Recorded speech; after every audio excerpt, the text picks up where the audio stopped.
안녕하세요. 저는 대학병원 중환자실에서 근무하고 있는 간호사입니다.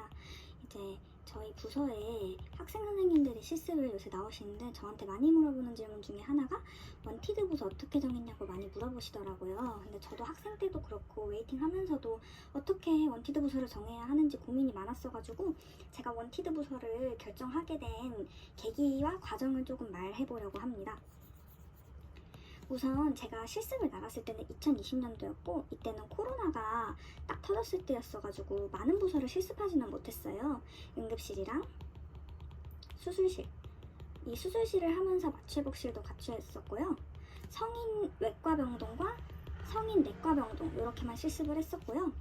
코로나로 인해가지고 뭐 여성이라든지 아동, 정신건강이나 지역사회 같은 거는 하나도 하지 못한 상태에서 4개의 부서만으로 원티드 부서를 결정하니까 조금 어려웠긴 했어가지고 그 과정에 대해서 말씀드리려고 합니다.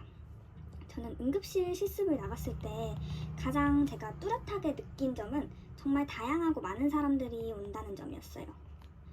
그리고 실제로 그 병원 응급실에서 근무하는 간호사 선생님이 응급실에서 근무를 하면은 다양하고 많은 분야를 얕게 알 수 있다라고 말을 해주셨거든요. 물론 이 병원 응급실 기준일 수도 있습니다. 그래서 응급실은 다양하게 많이 성인뿐만 아니라 아동이나 산모들도 다뤄야 하는 곳이라서 내가 많은 것을 알고 있어야겠구나. 그리고 환자가 왔을 때 빠르게 대처를 해야 하겠구나 라는 점을 느꼈었고요. 수술실이랑 마취복실 같은 경우에는 좀 저희가 4년 동안 배웠던 성인간호학이라든지 기본간호학이랑은 조금 완전 동떨어진 완전 별개의 내용 같았어요. 이렇게 기구들을 가지고 그 과정에 맞게 수술을 하고 뭐 그 기구들을 좀 다루는 게 수술실의 키포인트였어가지고 여기에 가면은 내가 아예 그냥 새로 시작하는 마음으로 공부를 하겠다라고 했고, 실제로 수술실에서 근무하는 선생님께서 그때 저한테 3년 동안은 신규처럼 공부를 해야 된다라는 말을 해주셨어가지고 수술실은 이런 느낌이구나 라고 그때 알았었고요. 마취복실 같은 경우에는 좀 고위험 약물들을 많이 다뤘었어요. 마취제다 보니까 조금만 용량 계산을 실패해도 되게 환자한테 치명적이구나. 내가 생각했던 마취복실이랑은 좀 느낌이 다르다. 조금 내가 섬세함이 많이 요구가 되는구나 싶었어요. 그랬었고, 섬세함과 꼼꼼함이 많이 요구되겠구나 싶었었고, 성인 외과병동과 내과병동 둘 다 나갔을 때 차이점은 외과 같은 경우에는 어떤 문제가 있어서 왔을 때 수술이나 아니면 시술을 하게 되면은 뚜렷한 변화가 나타났었거든요. 그래서 뭔가 이렇게 환자가 변하는 과정이 뚜렷하게 보이는구나 싶었었고, 내과 같은 경우에는 그렇진 않아요. 어떤 문제가 있을 때 좀 약물을 많이 사용하고 뭐 교정을 하고 약간 이런 느낌이었어가지고, 근데 또 변화도 그렇게 뚜렷하지는 않았어요. 약간 이분이 좋아지시는 건가 싶었고, 외과가 확실히 좀 장기 환자가 적었고 내과는 장기 환자가 많았습니다.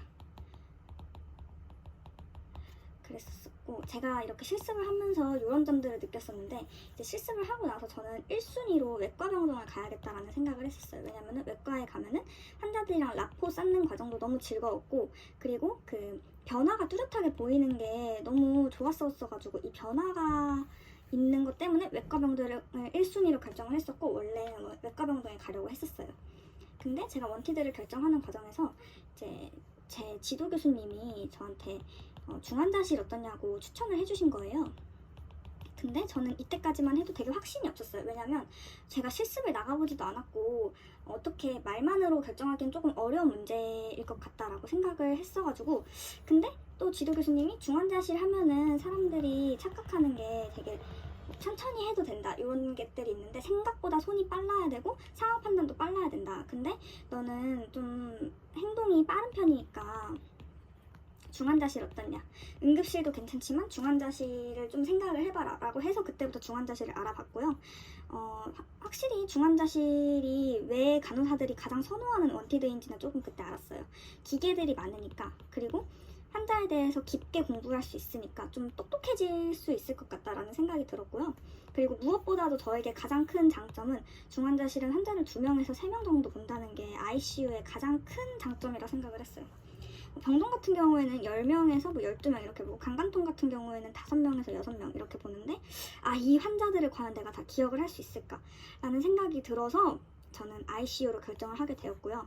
한 번도 실습하지 못한 과지만 지금 근무하고 있는 거에 대해서는 만족을 하고 있어요. 근데 이게 사람마다 진짜 성향이 다른 게 제 동기나 친구 중에 이제 병동 간 사람들의 말을 들어보면 오히려 환자 수 조금 많이 보고 중증도 낮은 게 낫다.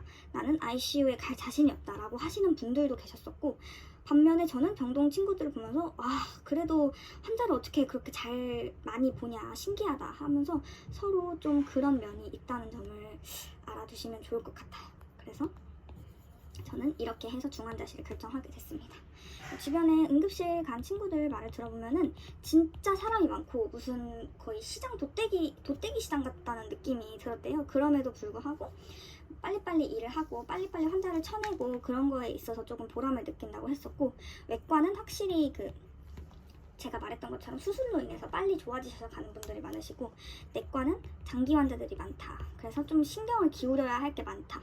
대신 꼼꼼해진다 라고 말을 했었고 수술실은 정말 제 동기 중에 수술실 들어간 애 보면은 입사한 지 1년이 넘었는데도 아직도 공부를 하고 있어요. 정말 여기는 끊임없는 공부의 연속이구나 싶어서 수술실은 좀 공부를 좋아하시는 분이 그리고 기구 같은 거 좋아하시는 분이 가면은 흥미롭지 않을까라는 생각을 했었고 마취회복실은 들어간 사람 말로는 아직도 조금 약물할 때 정말 꼼꼼하게 할 수밖에 없다고 그렇게 말을 해줬었어가지고 이렇게 제가 실습하고 그리고 주변에 다니는 사람들의 말을 들어보면 약간 이런 특징들인 것 같아요.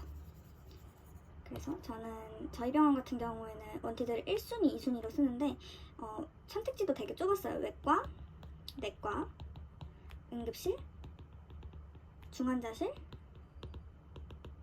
수술실 이렇게 하는데 저는 그때 원티드를 쓸 때는 너무 중환자실에 가고 싶어서 1순위도 중환자실, 2순위도 중환자실을 썼고 지금은 중환자실에 배치받아서 잘 근무를 하고 있습니다.